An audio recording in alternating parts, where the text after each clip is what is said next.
సంతోషం కోసం ఏమి చేయడానికైనా సిద్ధపడినటువంటి పార్టీలు బీజేపీ, టీడీపీ, జనసేన అనేది గుర్తుపెట్టుకోండి.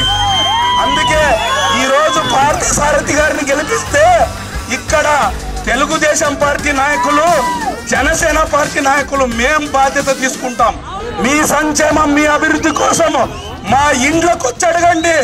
మీ ఊర్లో నీళ్లు రాకపోతే, మీ ఊర్లో సీసీ రోడ్లు రాకపోతే, మీ ఊర్లో ఉపాధి కూలీ డబ్బులు రాకపోతే వచ్చి మా చొక్కాలు పట్టుకొని అడగండి, మీకు ఇప్పిస్తామని నేను తెలియజేస్తున్నా.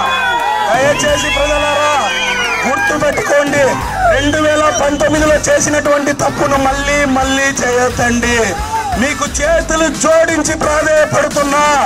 మీరు పార్థసారథి గారిని కమలం పువ్వు గుర్తుకు ఓటు వేయించి చిన్న పెండకల్లో అత్యధిక మెజారిటీతో గెలిపించండి.